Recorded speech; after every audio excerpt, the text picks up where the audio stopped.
피고인 변재욱에게 징역. 금사엄마. 그와 대답이 없노. 갑니다.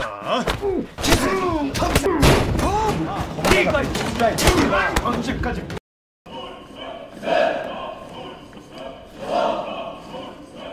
다리에 힘 안 빼. Seorang jaksa yang dikenal kehebatannya tiba-tiba difitnah melakukan pembunuhan hingga mendekam di penjara bertahun-tahun. Namun suatu hari dia mendapatkan titik terang untuk menegakkan keadilan di hidupnya. Kira-kira apa yang akan dia lakukan dan siapakah yang akan membantunya? Inilah dia, Violent Presekutor. Film ini dimulai dengan suara riuh pendemo yang dilakukan oleh komunitas peduli lingkungan. Mereka ini menentang proyek pengembangan lahan yang dinamai Byugdok. Demo ini merupakan ungkapan dari keprihatinan mereka terhadap dampak lingkungan yang dihasilkan oleh proyek itu. Tak lama setelah demo dimulai, beberapa mobil datang dan membawa puluhan orang. Mereka berpakaian sama seperti para demonstran lainnya. Namun, pendemo yang baru datang ini membawa sejumlah alat pemukul dan menciptakan suasana kericuhan yang seharusnya berjalan dengan damai. Setelah itu, terlihat salah seorang dari mereka keluar dari kerumunan dan berselfie di tengah kerusuhan yang terjadi. Di tengah kerusuhan itu, seorang demonstran bernama Lee Jin-suk berhasil ditangkap oleh polisi karena aksi kekerasannya dalam demo. Sementara itu, di sebuah kantor, seorang jaksa bernama Byung Jae memanggil pihak pengembang yang kerap terlibat dalam aksi kekerasan itu. Pengembang itu bernama Jung Hyun Suk. Diam-diam, dia telah membayar preman untuk menyamar menjadi demonstran agar menciptakan kerusuhan. Hal ini memancing kemarahan Byung Jae. Ia menganggap Hyun Suk sudah terlalu sombong berkat perlindungan yang diberikan kepala jaksa lainnya, sehingga dia pun memukulnya. Pada malam hari, kepala jaksa yang bernama Jung Gil menerima telepon dari seseorang yang melaporkan tentang tindakan pemukulan yang dilakukan oleh jaksa Byung Jae. Hari berikutnya, saat makan bersama dengan Jung Gil, Byung Jae berani melawan perintah dari kepala jaksa. Hal itu pun membuat Jung Gil menggebrak meja dan membuat semua orang kaget. Byung Jae kemudian kembali ke markas dan memaksa petugas lainnya untuk menginterogasi tersangka kerusuhan yang bernama Lee Jin-suk. Dan siapakah Lee Jin-suk ini? Dia ini adalah seorang preman yang ternyata memiliki penyakit paru-paru kronis. Dan terlihat dia selalu mengandalkan alat bantu pernafasan. Setelah melakukan interogasi, Byung Jae pun membuka baju dan terlihatlah tato di sekujur tubuhnya. Di sini mulai terlihat bahwa Byung Jae tidak mempercayai bahwa si pria yang ada di depannya ini adalah seorang aktivis lingkungan. Byung Jae pun memaksa Lee Jin-suk untuk berkata jujur siapakah dalang di balik kerusuhan itu. Hari pun berganti. Pada pagi harinya, Byung Jae dibangunkan secara mendadak oleh atasannya dan langsung bersiap untuk menginterogasi Lee Jin-suk. Namun saat dia hendak membangunkannya, Lee Jin-suk telah tewas di ruang interogasi. Peristiwa tragis ini pun membuat Byung Jae ditangkap. Berita kematian ini pun menyebar dengan cepat dan menjadi isu nasional. Di sini Byung Jae dianggap melakukan interogasi secara brutal yang mengakibatkan kematian Lee Jin-suk. Setelah peristiwa itu, kepala jaksa Jung Gil pun berusaha meredam kemarahan masyarakat dengan meminta maaf di media. Nah, atas peristiwa ini, Byung Jae pun ditetapkan menjadi tersangka utama dan dihukum 15 tahun penjara. 사망에 이르게 하는 범죄 행위로 이어졌으며 피고인 변재욱에게 징역 15년을. Sementara itu kita kembali ke kepala jaksa yang menerima sebuah amplop dari supirnya. Amplop itu ternyata bakal menjadi petunjuk penting karena berisi alat bantu pernafasan milik Lee Jin-suk yang telah tewas. Byung Jae yang baru saja memulai masa hukumannya, di hari pertama sudah harus menjadi sasaran amukan dari tahanan lain, terutama mereka yang menyimpan dendam karena aksi-aksi hukum yang dia ambil ketika masih menjabat sebagai jaksa. 인사 좀 드리라.